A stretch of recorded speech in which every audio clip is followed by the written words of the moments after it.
All right, so would you introduce yourself? Tell us your name and DOC. Yes, ma'am. My name is Joshua Ard, and my DOC number is 558830. Mr. Ard, you are classified as a fifth felony offender.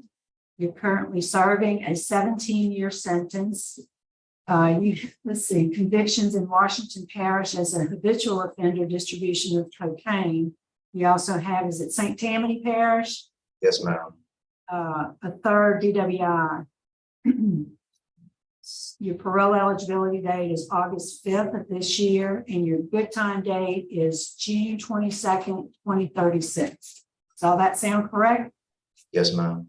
The case has been assigned to Mr. Freeman. Would you answer his questions, please? Okay, Mr. Ard, you out 2 months and you got revoked. What happened? Whenever I was released from St. Tammany, I had to come back on a multi-bill hearing. That was, I got my time calculated for the distribution of cocaine, and they set me a multi-bill hearing after that. So it wasn't anything I did. It was just coming back to court to take care of that. That was on 5/10/22. When did you get multi-bill? In September. In September. Okay. Were you placed in the reentry court program? Yes, sir. Did you fail to complete that program? Yes, sir. That's what happened is I was arrested on the DUI. Yes, sir. Okay. All right.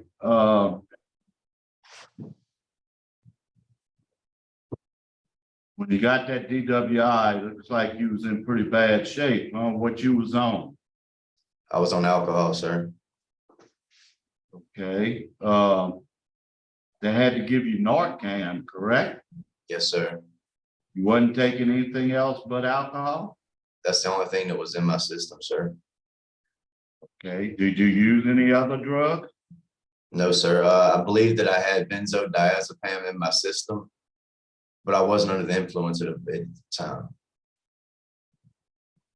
What kind of treatment have you received for your alcohol and drugs?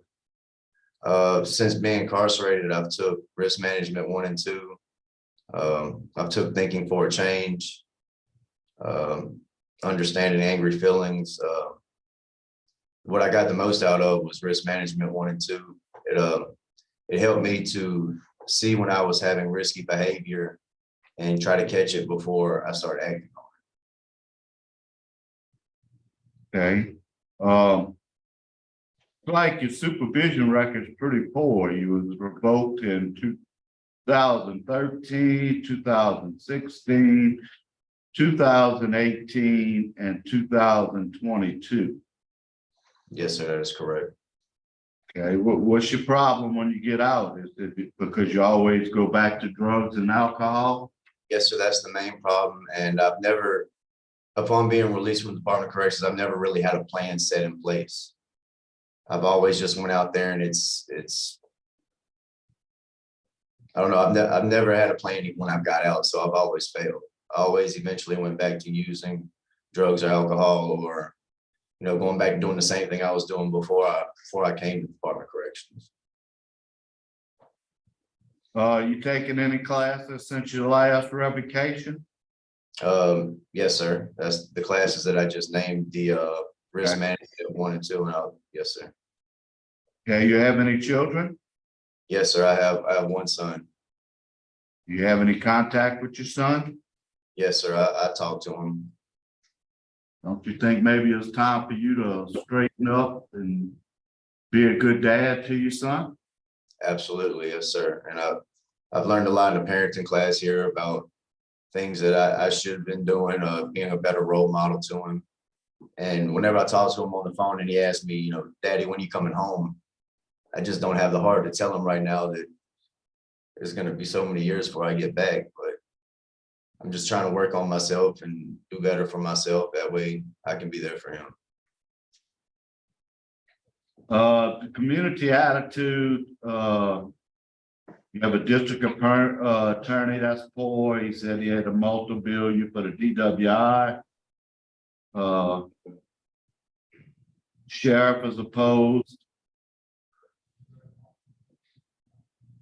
So those two are opposed. You have a very, very lengthy criminal history. You're a fifth offender and you're 33 years old, Mr. Ard. Yes, sir. That is a lot of felony convictions by the age of 33. How old were you when you started drinking? Around 15 or 16 years old. Okay, and how old were you when you started using drugs? Around the same age. Okay, what was your drug of choice? What was your favorite drug to use? My favorite drug was marijuana, and it progressed to methamphetamines. What would be your residence and employment plan? You said you've never had a good plan before. What's gonna be your plan this time? Well, while I was in the reentry program, I got certifications in air conditioning and refrigeration. I was supposed to get 2 while I was there. I went above beyond. I got 6. I have a job scheduled with Barnado's remodeling and restoration. I've done AC work for him before. He said it's no problem. I was a good worker. He'd love having me back. I also have my grandmother's house to roll out to in Bogalusa. And that's my plans for work and residence. Have you always lived in the Bogalusa area? No, sir. I've lived around in different locations. That's just where my grandmother is right now, and she's really not doing too good right now. So that would be my plan. What's your sobriety plan if you get out? First of all, to stay sober. I can't do anything if I don't stay away from drugs and alcohol. I have to stay sober. Get more involved with my AA home group. I was going to AA whenever I was released this last time, but I had to come back on the habitual offender bill, and I was doing really good. I was going to AA. I hadn't been sponsored. I was really loving that. Going back to work, that helps keep me sober. Exercising, going to the gym, things like that. That's one of the coping skills I've learned. And possibly going to outpatient if my work schedule will allow it, or if I'm mandated to any outpatient treatment. I know that that helps too. You're a high risk and a high need, which is not good. You keep saying that you came back because you're a habitual offender. You didn't come back because you got that DWI and got revoked? No, sir. That was still pending. I just pled guilty to the DUI since being incarcerated on the habitual offender bill. Okay, I was wondering why it showed the conviction. Like your medium custody, have y'all had any disciplinary problems with him since he's been there? No, sir. In your prior classes, you've taken Blue Walters, you've taken Thinking for a Change. So you've taken 2 of the best programs that we have to offer. You do have mental health. You used to take Zoloft. Are you still under any mental health treatment? Yes, sir. I still take Zoloft. Yes, sir. Okay, and would you take that for depression? Yes, sir. Depression. Okay. I have no further questions, but I would like for. I have a question. You can have a question. Okay. Good morning, Mr. Ard. I was listening to you, and something you said really kind of was a red flag for me. You said that you would go into outpatient treatment if your work allowed. The first priority is your sobriety. Yes, ma'am. And I'll kind of share a little bit about an experience I have with, a young man in my church. He struggled with substance abuse issues for as long as I've known him. And he would go into treatment for a while. And his priority was always getting to work, getting to work, getting to work, getting to work. And every time he did that, he was, be very successful at what he did, had money in his pocket, and then he would really. And so I had to explain to him that, you're too focused on work, you're too focused on making money and not focused enough on fixing whatever it is that causes you to use drugs. And when he finally got that, he ended up actually homeless on the street with a sign for a little while.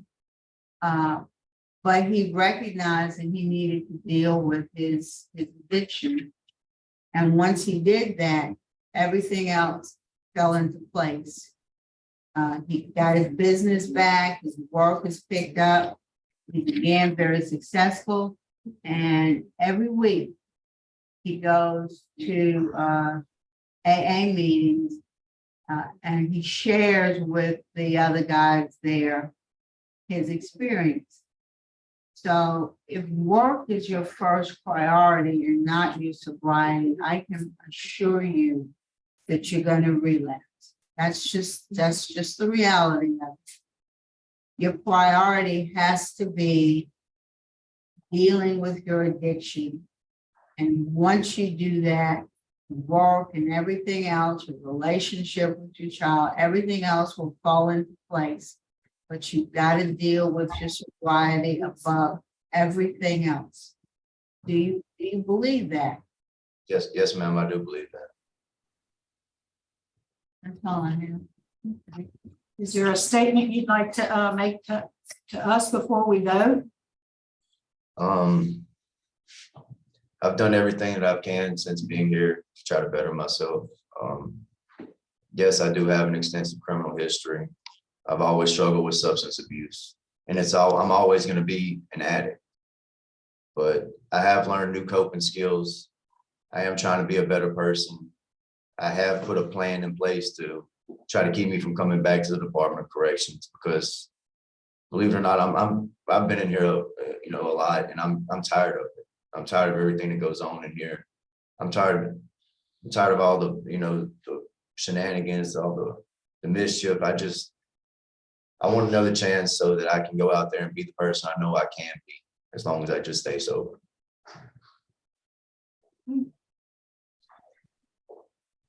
Okay, move on. Huh? Yeah, move it. Move on. Yeah, I move for an executive session, please. A second. Motion and a second for executive session. I have no opposition, so it's unanimous.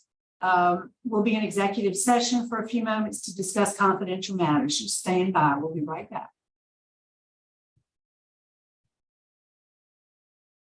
Hey, Mr. Ard, we're back in regular session and we are prepared to vote. Mr. Freeman will be voting first. Okay, Mr. Ard, your criminal history is terrible. You know that. You know you got a drug problem. You know you're a drug addict. You know you're an alcoholic. And if we don't fix those things, sooner or later, you're going to kill somebody or you're going to die yourself. Yes, sir.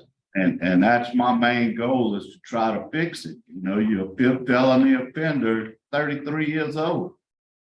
Yes, sir. Young to be a fifth felony offender. At any age is young to be a fifth felony offender. But you do realize your problem. So my vote today is that to grant your parole conditionally on that you complete the Steve Hall program. Yes, sir. I